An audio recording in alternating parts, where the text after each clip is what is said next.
पंजाब केसरी में आप सबका स्वागत है। मैं हूं चंद्रशेखर धरनी। इस वक्त प्रवीण अत्रे, मीडिया सेक्रेटरी हरियाणा के मुख्यमंत्री के हमारे साथ मौजूद हैं।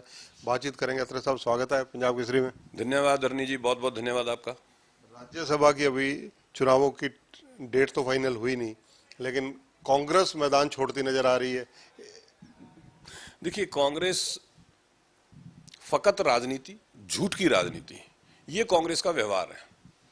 एक तरफ भूपेंद्र सिंह हुड्डा गवर्नर साहब से जाके मिलते हैं, गवर्नर साहब को कहते हैं कि सरकार अल्पमत में है, और दूसरी तरफ वही कांग्रेस राज्यसभा के चुनाव से कन्नी काटने का प्रयास करती है।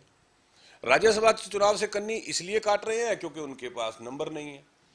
तो इससे समझ में आता है कि हुड्डा साहब किस तरह का झूठ जनता के सामने लगातार बोल रहे हैं। अगर आपके पास राज्यसभा चुनाव लड़ने का नंबर नहीं है तो आप ये कैसे कह सकते हैं कि सरकार अल्पमत में है? इसका तो सीधा सा मतलब ये है कि सरकार के पास बहुमत है, भारतीय जनता पार्टी के पास बहुमत है, तभी कांग्रेस राज्यसभा चुनाव से कन्नी काट रही है। तो इस तरह का झूठ जब हुड्डा साहब बोलते हैं और वो जनता उस झूठ को समझती है, जनता लगातार ये बात देख रही है कि कांग्रेस की फितरत हो गई है, कांग्रेस का स्वभाव हो गया है, झूठ बोलो, लगातार बोलो। और मुझे तो कई बार ऐसा लगता है कि कांग्रेस के नेता, हिटलर के एक प्रचार मंत्री थे गोएबल, ये जितने कांग्रेस के नेता हैं ये गोएबल के चेले हैं, क्योंकि गोएबल कहा करते थे झूठ को बार बार बोलो तो वो सच लगने लगता है।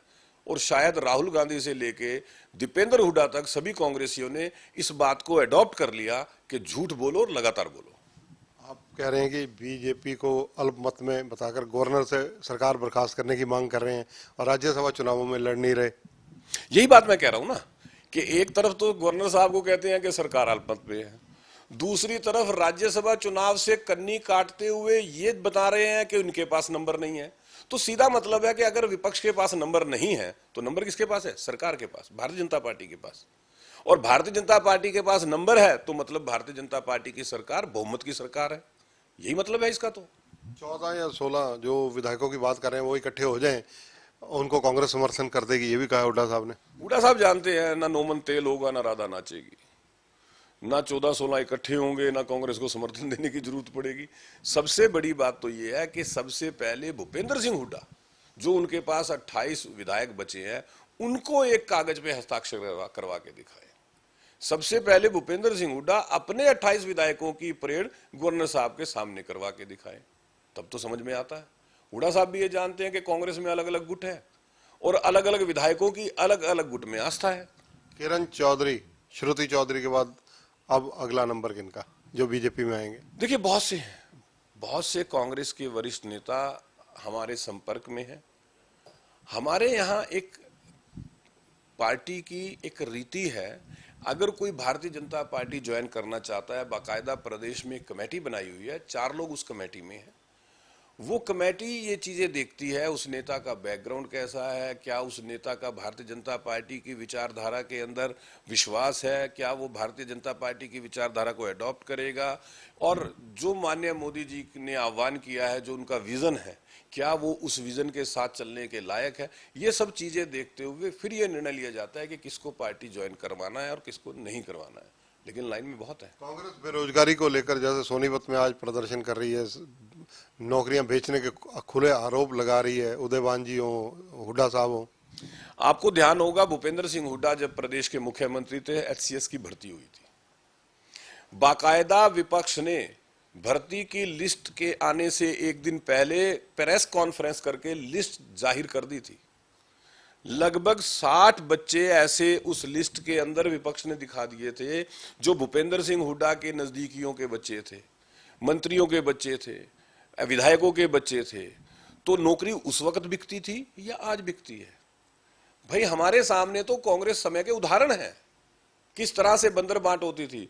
और कांग्रेस के पूर्व विधायक और वर्तमान सांसद जयप्रकाश ने तो चैनल में सामने बोला माइक पे कि हमारे समय में पर्ची चलती थी, उन्होंने स्वीकार किया है।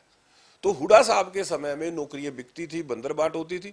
लेकिन पूर्व मुख्यमंत्री मनोहर लाल ने 2014 के बाद एक ऐसी व्यवस्था हरियाणा के अंदर बनाई कि पर्ची और खर्ची को बिल्कुल बंद कर दिया। पारदर्शी तरीके से योग्यता अनुसार बच्चों को नौकरी मिलती है, और ये हमारे सामने उदाहरण है, हम लगातार देखते भी हैं। कांग्रेस और नेता प्रतिपक्ष भूपेंद्र सिंह हुड्डा बड़े खुले रूप से कह रहे हैं कि अगर सरकार में आते हैं तो 300 यूनिट जो बिजली है वो फ्री कर दी जाएगी। देखिए ऐसा है, फिर मैं वही बात कहूंगा, मरता क्या ना करता। कांग्रेस की स्थिति ये वाली हो चुकी है। आज कांग्रेस हर वो झूठ बोलने को तैयार है कि बस उसको सत्ता मिल जाए किसी तरह। जैसे लोकसभा चुनाव में लगातार झूठ बोला कि मोदी जी अगर तीसरी बार प्रधानमंत्री बन गए तो आरक्षण खत्म कर देंगे, संविधान खत्म कर देंगे। ये झूठ लगातार कांग्रेस बोलती रही। महिलाओं को 8500 रुपया महीना देंगे, ये इसके फॉर्म भरवाते रहे। मतलब एक ऐसा झूठ जिसमें देश की महिलाओं के साथ धोखा किया। 2 लाख युवा वर्ग को रोजगार, इस तरह की कई चीजें कांग्रेस के द्वारा कही जा रही हैं। देखिए मुझे लगता है कि पत्रकार साथियों को हुड्डा साहब से ये सवाल तुरंत पूछ लेना चाहिए था कि हुड्डा साहब जब आप 10 साल मुख्यमंत्री रहे तब आपको ये बातें याद नहीं आई? तब आपको हरियाणा का युवा याद नहीं आया? तब आपको नौकरियां याद नहीं आई? तब क्या कारण था कि आपकी वजह से उद्योग हरियाणा से बाहर पलायन कर रहे थे? ऐसी क्या वजह हुई कि हरियाणा की कानून व्यवस्था लचर हालात में थी? तब आपको ये सब बातें याद नहीं है। आज आप सत्ता से बाहर हैं, हर वो बात बोल रहे हैं जो काम हरियाणा के अंदर वर्तमान सरकार कर रही है। जैसे युवाओं को रोजगार देना, पक्की सरकारी नौकरियां देना, हरियाणा के अंदर निवेश आना और निवेश की वजह से प्राइवेट उद्योगों में हरियाणा के युवाओं को रोजगार मिलना, ये सब काम तो हरियाणा सरकार कर रही है। अब हुड्डा साहब को क्यों याद आ रही है, ये बड़ा सवाल है। बीजेपी की जो अगली रणनीति, रोड मैप कहा जाए, जो 90 दिन की सरकार मानकर सारे चल रहे हैं क्योंकि इलेक्शन ईयर है, वो क्या रहने वाला है? देखिए वर्तमान मुख्यमंत्री नायब सिंह सैनी जी ने जिस दिन मुख्यमंत्री का पद संभाला था, स्पष्ट तौर पे सार्वजनिक मंच से ये कहा था कि पूर्व मुख्यमंत्री मनोहर लाल ने जो योजनाएं हरियाणा के अंदर चलाई हैं, उन योजनाओं को और तेज गति से हरियाणा के अंदर इंप्लीमेंट किया जाएगा, उसके अंदर और तेज गति से वृद्धि की जाएगी। इसके साथ साथ उन्होंने बड़े स्पष्ट तौर पे सार्वजनिक मंचों से यह बात कही कि हरियाणा सरकार आम आदमी, गरीब आदमी, वंचित और शोषित समाज की सरकार है। गरीब आदमी को उसका हक मिले, वंचित आदमी को उसका हक मिले, शोषित समाज को उसका हक मिले। जो मनोहर लाल जी ने रिवायत शुरू की थी उसको नायब सिंह सैनी जी लगातार आगे बढ़ा रहे हैं, ये हम लगातार देख रहे हैं। आज हरियाणा के अंदर ओबीसी वर्ग का एक ऐसा मुख्यमंत्री है जिसके बारे में आम चर्चा है कि बहुत साधारण व्यक्ति, मिलनसार व्यक्ति और प्रदेश के विकास को, मनोहर जी के द्वारा शुरू किए गए विकास को और तेज गति से आगे बढ़ाने वाला व्यक्ति, और वो सब हम देख रहे हैं। लेकिन इसके साथ साथ धरनी जी आप एक चीज और भी देखेंगे, जब से ओबीसी समाज का व्यक्ति प्रदेश का मुख्यमंत्री बनता है, हुड्डा साहब के पेट में दर्द शुरू हो जाता है। लगातार इस कोशिश में है कि किसी तरह से इस व्यक्ति को मुख्यमंत्री ना रहने दिया जाए। किसी बार बार कहते हैं अल्पमत में सरकार है, सरकार को बर्खास्त करो। दर्द कहाँ है? दर्द है पिछड़ा वर्ग। किरण चौधरी बतौर विधायक कांग्रेस के सदस्य हैं, तो शाम से विधायक हैं, भले ही भाजपा में शामिल हो गई हूँ, कांग्रेस ने उनके दल बदल कानून के तहत कार्रवाई के लिए स्पीकर साहब को पत्र भी लिख कर दिया है।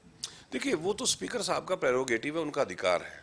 कांग्रेस ने पत्र लिखा है तो स्वाभाविक है स्पीकर साहब नियम अनुसार उसके ऊपर विचार करेंगे और जो भी स्पीकर साहब का निर्णय आएगा वो हमारे सामने आ जाएगा। तो हुड्डा साहब जो है वो इस बात की चिंता ना करें, उन्होंने अपने कर्तव्य की पूर्ति कर दी है कि स्पीकर साहब को पत्र लिख दिया है। अब काम है स्पीकर साहब का, वो अपना काम करेंगे। धन्यवाद। तो ये है प्रवीण अत्रे, बहुत खुले शब्दों में कह रहे हैं कि कांग्रेस राज्यसभा से इसलिए भाग रही है क्योंकि खुद अल्पमत में है और गवर्नर से मिलकर बीजेपी को अल्पमत में बताकर सरकार बर्खास्त करने की गलत डिमांड कर लोगों को गुमराह करने पर लगी हुई है। कैमरामैन संजय सिंह के साथ चंद्रशेखर धरनी, पंजाब केसरी टीवी, चंडीगढ़। हमसे जुड़े रहने के लिए हमारे YouTube चैनल को सब्सक्राइब करें और नई वीडियो की नोटिफिकेशन के लिए बेल आइकॉन को दबाएं। अगर आप ये वीडियो Facebook पर देख रहे हैं तो लाइक जरूर करें और ज्यादा से ज्यादा शेयर करें। धन्यवाद।